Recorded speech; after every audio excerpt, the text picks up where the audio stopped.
How's it going, everybody? Welcome to the Music Production Podcast. My name is Brian Funk. I make music as AfroDJMac. And today I want to add to what we spoke about last time on episode 5, which was about finding the time to make music and things you can do to make sure you have the time to make music. But today I want to talk a little bit about maximizing that time, making the most of it, making sure that when you do get the time to work, you're not wasting it. And you're not doing kind of these repetitive tasks that we tend to do a lot of the times when we start to make music. Over time, if you think about it, if it takes you 5 minutes to set up, 5 minutes to do this, a minute to do that, and you start adding that time up every single time you're making music, pretty soon we're talking about hours and hours of time that you've lost that you could have been making music.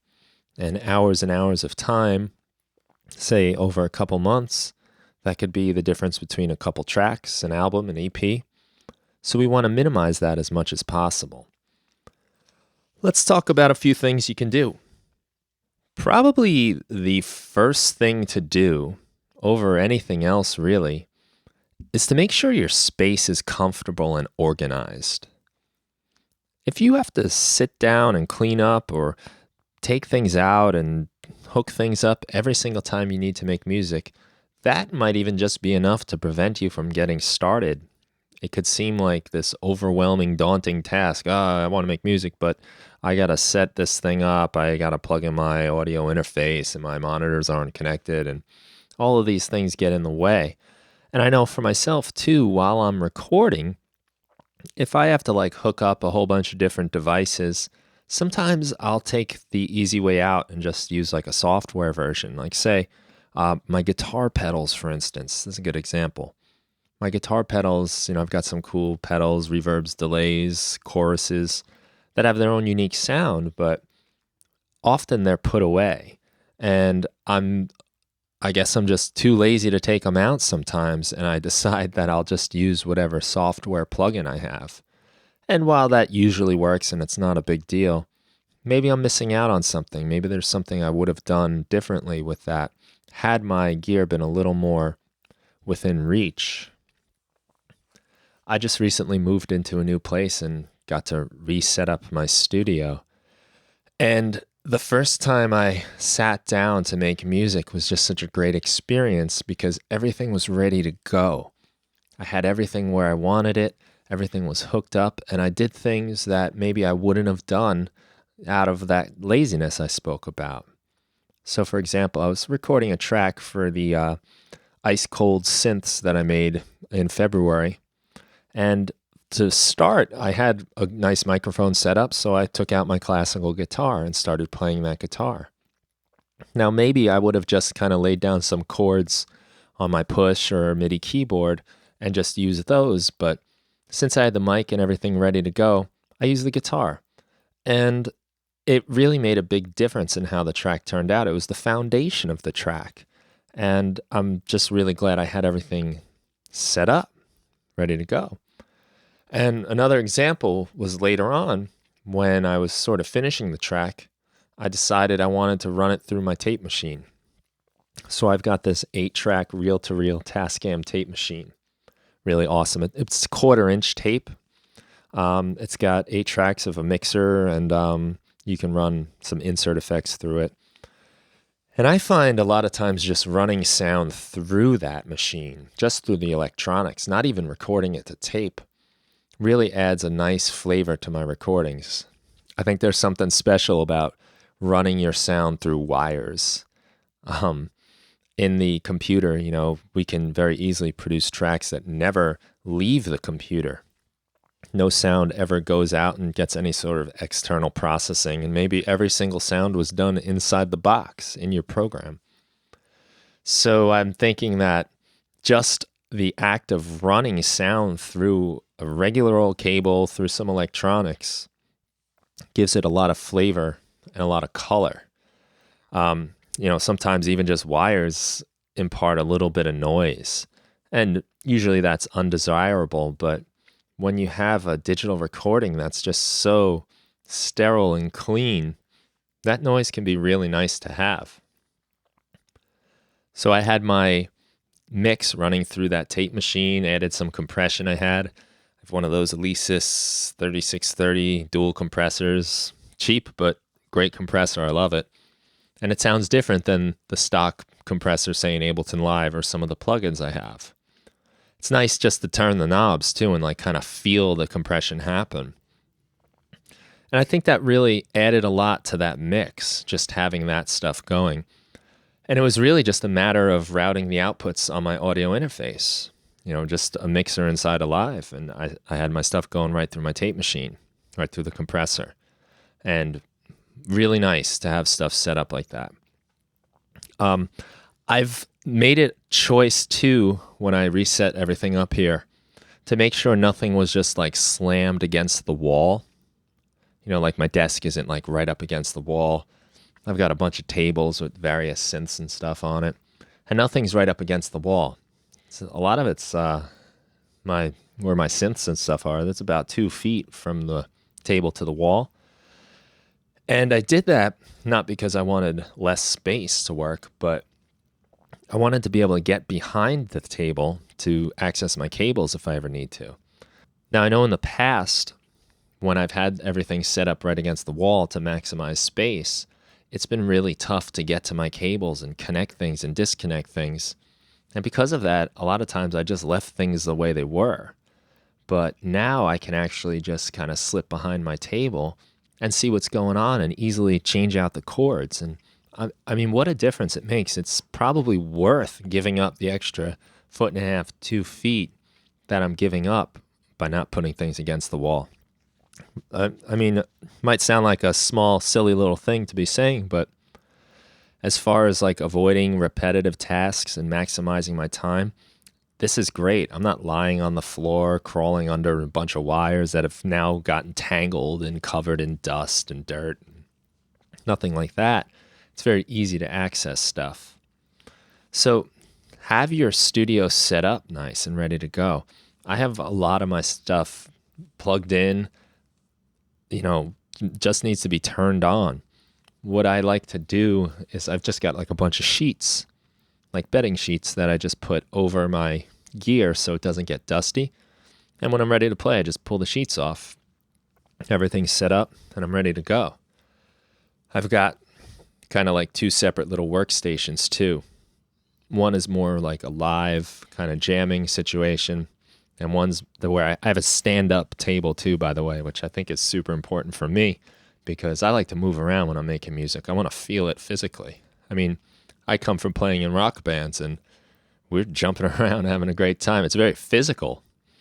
And sometimes I think computer music can be very sedentary. We're just sitting.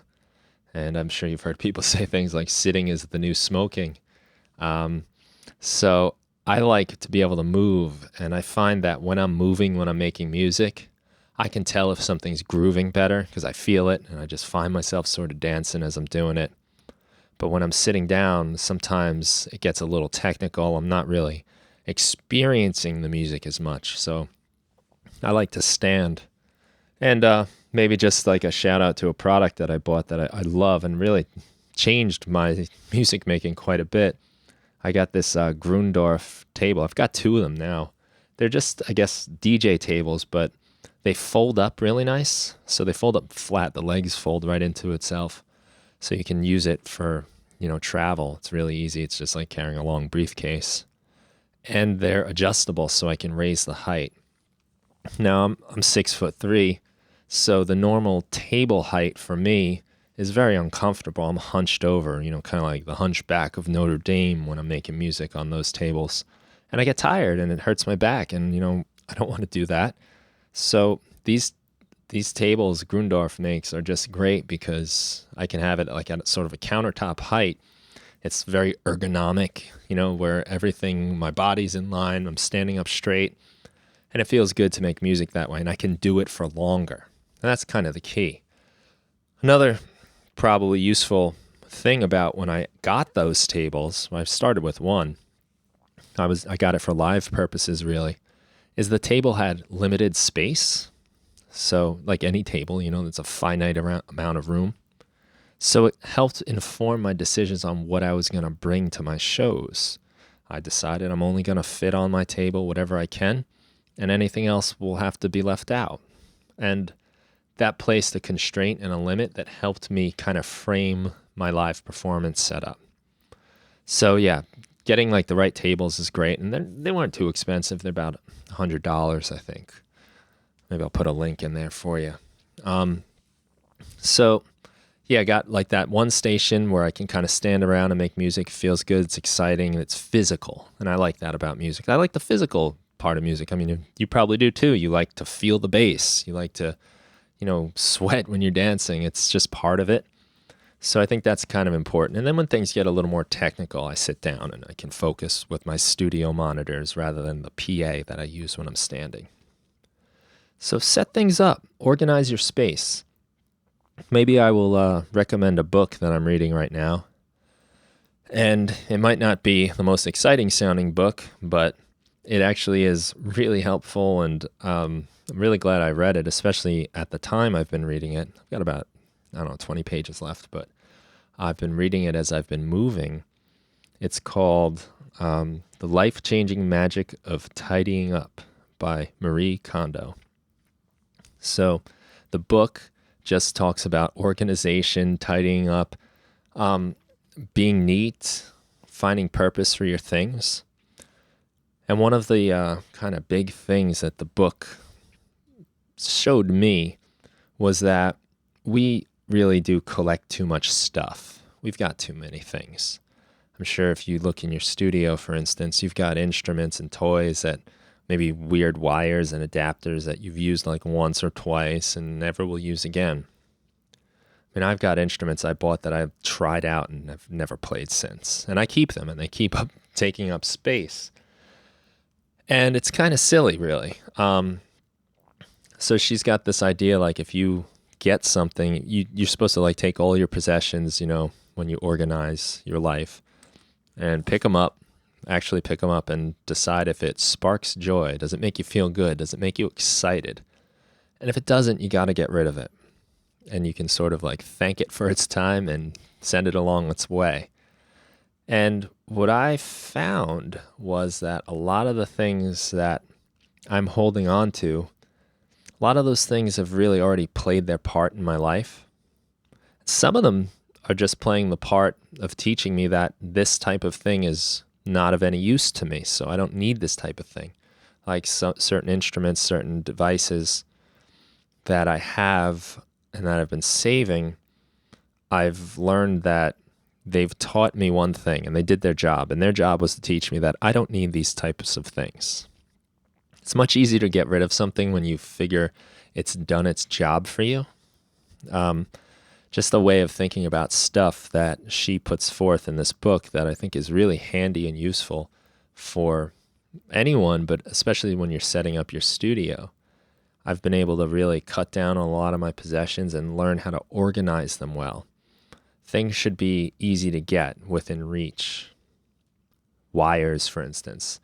I've got my wires more organized than ever, and I realized when I was going through all my wires, I had about like 10,000 USB cables, and a lot of them, all kinds of adapters and sizes that I'd never use, but I'm just holding on to these things because maybe someday.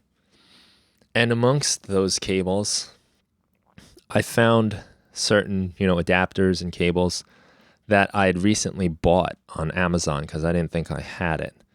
So I've got stuff sitting around in piles and just forgotten about that I think I'm going to use one day that I don't actually ever use and wind up buying anyway.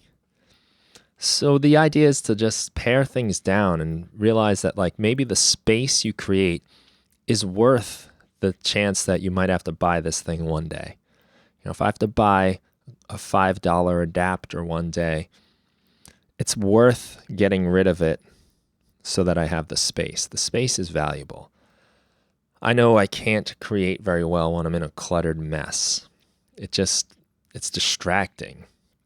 You got things everywhere, and every time you look around, you think about it. Even if it's for a split second, it captures your attention.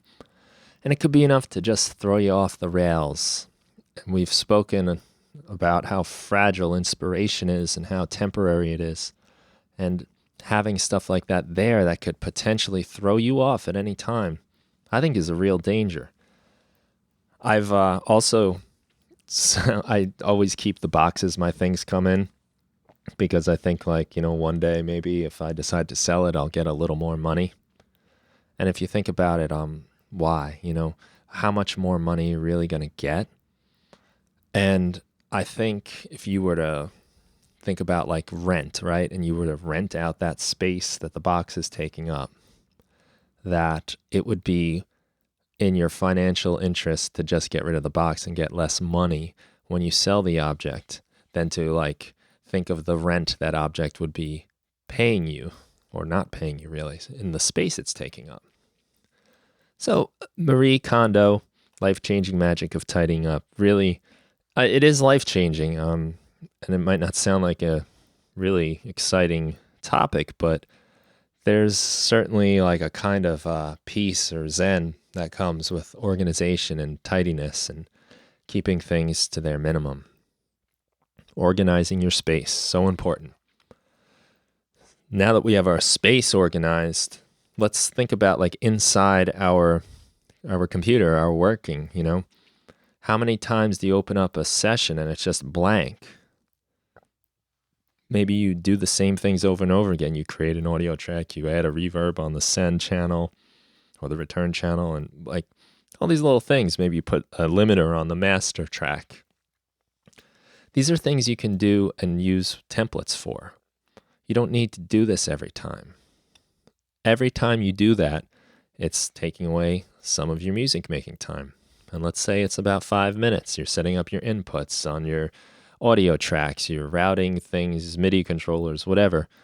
That's a few minutes that add up to hours and hours over the course of a few months or a year.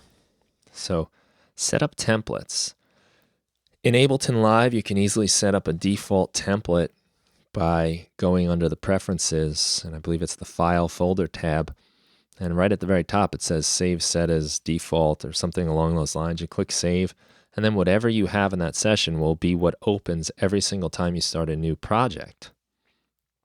You can also have multiple templates. If you create a template folder inside your user library, you can just create various different templates. Maybe you have a template for when you're recording a live band or when you're got a certain synth setup going.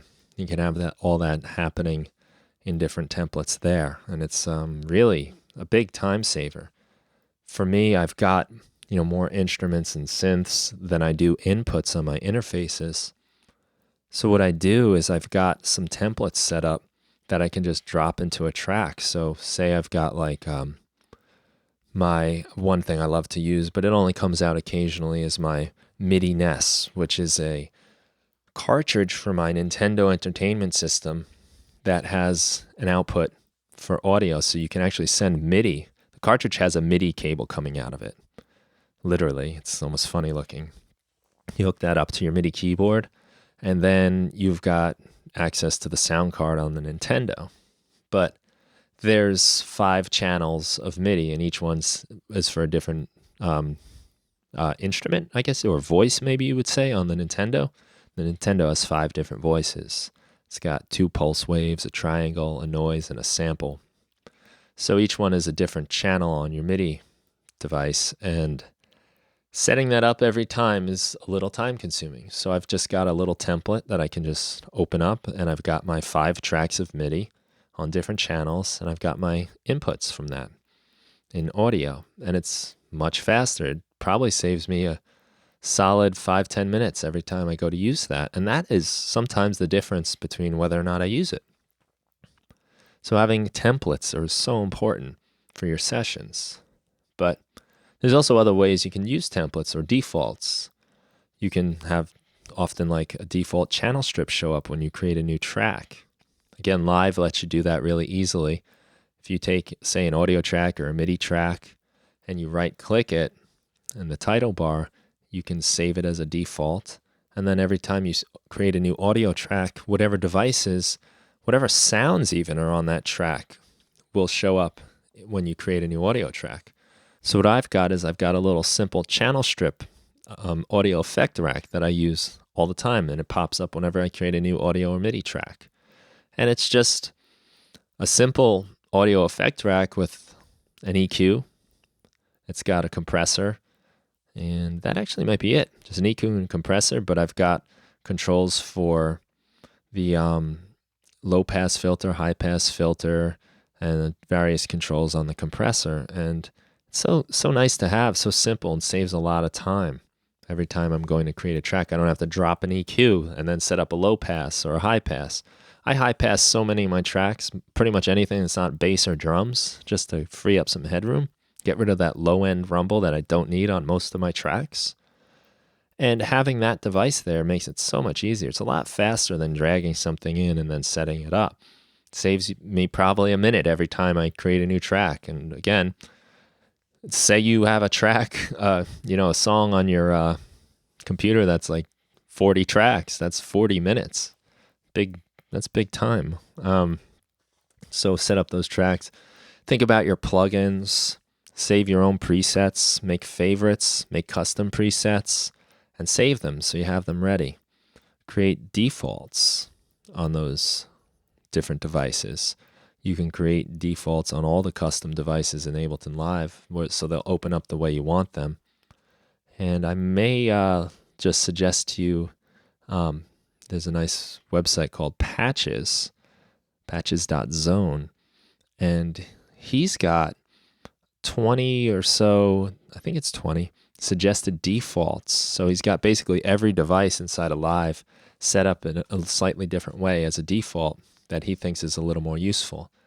And you may agree or disagree with what he considers to be a better use of the default, but the idea is that you can set this up yourself or download his and have it so that it's ready to go every time. For me, I'm always changing, I was always changing like the delay in Ableton Live to be repitch mode. If you right-click the title bar, you can change the way the delay affects the audio when you change the time. And repitch is sort of more like an analog tape delay, so you get these like pitching sounds. But I would do that every single time I opened a delay, and that was just silly. And I saved my default. I don't have to do that anymore. And there might be more specific things you want to do that will be big time savers for you. You should also save any MIDI mappings in your templates, so you're not constantly remapping your MIDI controllers. That can get boring real quick. And I really like being able to open up a session and just have the knobs and faders on my controllers doing what I expect them to do, not having to set it up all the time. That'll save you a lot of time and frustration, and again, keep you in that creative flow longer, feeling inspiration for a longer amount of time rather than losing it when you're setting things up. How many times I've been ready to make music, and it often happens when I'm with a friend too, which is really sad because that's even a more rare time where I get stuck on the setup and like it takes too long and like the flow is lost and the excitement is lost, and now you're not making music with your friend. You're trying to figure out what's wrong, and that's no fun. What else can we do? We can learn our keyboard shortcuts in our DAWs. Learn the shortcuts. It's silly to be doing things, mousing over the menus, right-clicking, or going right up to the menu bar to do things that you do over and over again. Learn the shortcuts. Print out a list of them. Study them. Maybe every time you open a new session, you start a new day of making music, pick one or two to learn. Start with copy and paste. Move on to duplicate. How do you rename tracks? What is this keyboard shortcut for that? So that you're not constantly doing these things and wasting time. If you've ever watch someone like Mr. Bill work in Ableton Live, Mr. Bill's phenomenally fast. It's almost too fast to even follow what he's doing. It's amazing. But this guy must get so much more done just because he is moving along fast and he's not wasting time. He's not dropping down menus, scrolling through them, trying to find the right thing to click. He knows what to press. It's so much faster. So you can learn your keyboard shortcuts. And I'm going to refer to Patches again. I'm actually going to refer to patches.zone a few times in this episode because he's done some great stuff for productivity. And he's got a list of the 20 best keyboard shortcuts in Ableton Live. Now, he says in his article too, using shortcuts while performing repetitive tasks in software can save you up to 60 hours per year, according to some estimates. 60 hours per year. That is almost 3 days. Is it 3 days? Yeah, pretty much. And that's so much time. I mean, could you imagine just having that much extra time to make music, what you could do? And you would lose that with not knowing the keyboard shortcuts. So Patch's got his 20 favorite keyboard shortcuts, and they are good ones you'll use a lot. I know doing this podcast, one I've really become especially familiar with is delete time, because sometimes I have to edit little things. I try not to edit much, but every once in a while I forget what I'm saying or cough or something. I try to cut that out. I notice I say so a lot. So, yeah, it's like that. And it's now the most annoying thing I ever heard. So I'm trying to cut some of that stuff out. But delete time is just a great feature in Live where you highlight a section of your audio you don't want. You hit Shift Command Delete on a Mac, and boom, it just cuts out that time. You don't have to, it's not like you just delete part of your audio and then slide the track back. It just deletes that whole section of time. Really great if like you're arranging a track and you decide like that you wanted something 4 bars shorter, and you can just highlight 4 bars, delete time, boom, and then it's 4 bars shorter. There's also duplicate time and copy time as well, which are extraordinarily useful keyboard shortcuts to know. So learn those keyboard shortcuts. They can save you lots of time, lots and lots of time. Also, think about the kind of things that you do over and over again that maybe you don't need to. Are there certain things that you record over and over again? I tried to tackle this in my most recent Ableton Live pack that's for my music production club, and people can buy it if they want. But I created this collection of samples called the Foundational Drum Beats. It's 275 drum loops, and they're just basic drum loops. I recorded them all on my acoustic drum set, just ran the metronome and just played some basic beats and then looped them. So I always find myself kind of doing like a 4 to the floor or a backbeat or some variation of that when I make a new track and I'm programming it. I lose time trying to pick out the right drum kit. I lose time sequencing it. So I decided to just record a whole bunch of these so I would have them. And so nice to have, just to drop some drums down and then move on to the next thing. Because, I mean, I love programming drums. It's a lot of fun. But usually for me, it's the melodic stuff, the chord progressions, the melodies that really captures me, or even the sound design that gets me into a track I'm working on. And a lot of times to get started there, I need a beat, something to hold down the tempo. I really don't like working with a metronome. I don't find that very inspiring. So I've got these drum loops now that I use, and I can just drop them on a track and move on, and it's great. And I love mixing acoustic drums with electronic drums, and these are just nice straight beats. I know in the real world, when you play with a drummer, they often get bored. They can't just play the same beat over and over again, and they do fills and little embellishments. And that always drives me a little nuts, which I can understand, though, because I play little drums too. But it's nice to have these like really steady beats, just holding things down, doing nothing but just the job of holding the beat and setting up a groove. So I've done that. The foundational drum beats has been really helpful for me. And it's only been out a couple days, but I did get a couple responses that said they were helping people out. Now, to go back to Patches, again, Patches released egg shaker loops. So you know the little egg shakers, you shake them, they do that kind of shaker kind of sound. And he recorded a whole bunch of these, and he's giving them away for free, 100 of them. And they're so useful, so easy to just drop on a track and then not have to worry about it. Because I've got some egg shakers, and I record them a lot, and it's never really like I'm not like being, usually anyway, trying to be too experimental. It's a utilitarian. It's just kind of something I'm using to create some extra rhythm in my track. And it's not an exciting process for me to record an egg shaker. So he's recorded these and they're so handy. I use them all the time. He's given them away for free, egg shaker loops. There's another super handy thing, claps. It's called the Real Clap by the Ableton Op. And I'm going to put all these links in the show notes. But they're just clap samples, all free. And this one actually I think is in an Ableton Live instrument rack too, where you can customize it and add how many claps happen at once. But you can just use the samples if you like, if you're not using live. But man, I mean, how much do you really need to record claps all the time? I've got another one, 200 free finger snaps from the Bedroom Producer blog. Posted this. Finger snaps. I mean, they're pretty simple, right? They're basic. How do you really need to record those every time? Sure, it can be fun, but it'd be nice to just have them. So you can download these for free. So these are the types of things that you can just have sort of like in your back pocket, in your sample library or whatever. And when you need them, just drop them in. Save yourself the time of setting up the microphones and all that. It can get tiresome quick.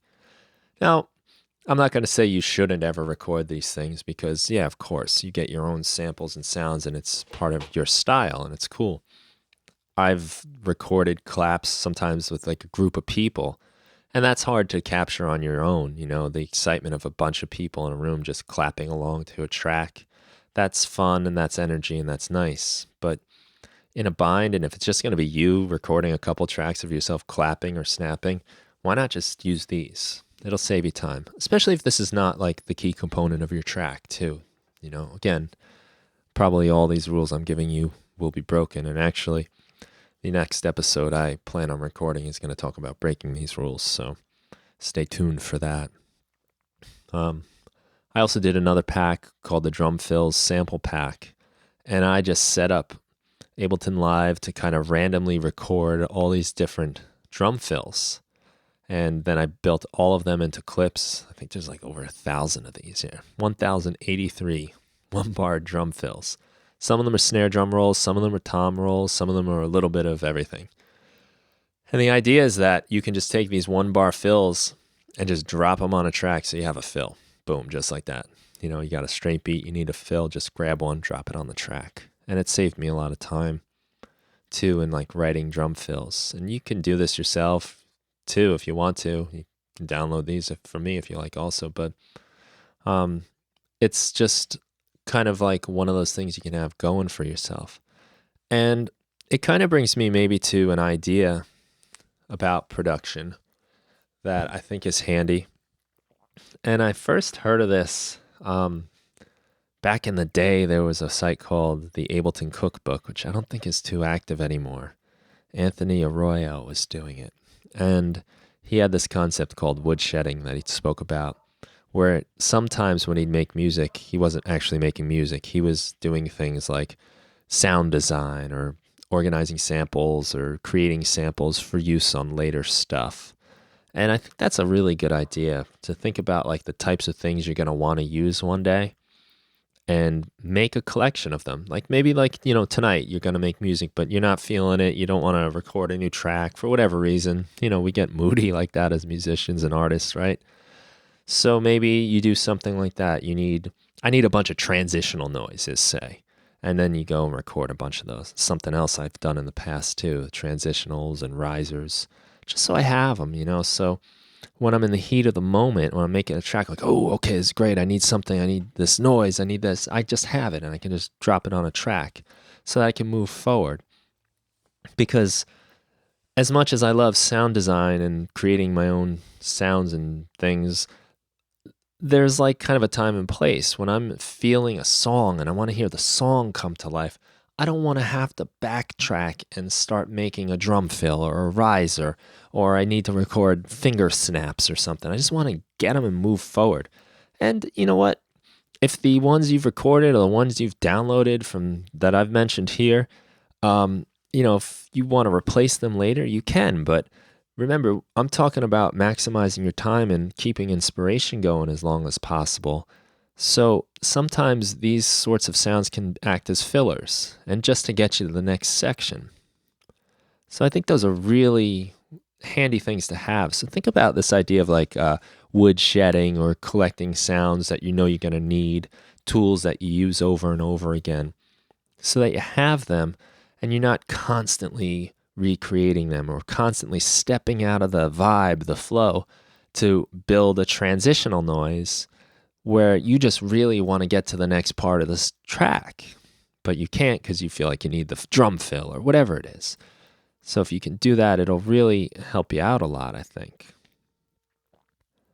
Perhaps another idea you can try out, and this might be a little weird, but it could be useful, is to record yourself while you're producing.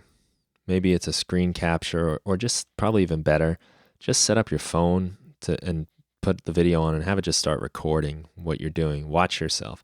So the idea is you do your production, you just normal, go along, and then watch yourself and see like if you can notice as you're watching your video where your hiccups are, where your slowdowns are, where your kind of losses of time happen. And I bet that would be a pretty good learning experience, just to see yourself working and understand like what's happening, where you're doing well, where you can use some improvement. Might be a nice way to just keep track of things. Well, that's about all I have for now on the topic. I'm sure there's more. I feel like I forgot something. I didn't write it down. I've got a little list of things, but this is kind of what I've been thinking about lately. And if others come up, I will share them in the future. And I'd like to ask you if you've got some ideas on ways to maximize your time, ways to make the most of the very precious time, the very fleeting time we have to make music, and how to stay on track so you don't kind of get sucked out of the flow. Please leave those in the comments, share those. Hit me up on Twitter or Facebook or Instagram or any of those things. And let me know, because I want to learn more. As much as I have some ideas for this, I know there's a lot of room for improvement, that my time is probably being wasted more than I even realize, and there's probably some simple little things I can do to change that. Well, I'd like to thank you for listening. Again, this has been a lot of fun to do this podcast. Please like it or share it or review it on iTunes if you are into it. Let me know what you think. I'm open to constructive criticism too. I know there's things that can be improved. I try not to say so as much in this episode. But yeah, please let me know. And thanks again for listening. Next time, I'm going to talk about some things you can do that kind of go against everything we just said. So a lot of rules we have are often meant to be broken, and that's when exciting things happen. So next time, we'll talk about kind of breaking our routines a little. Thanks a lot.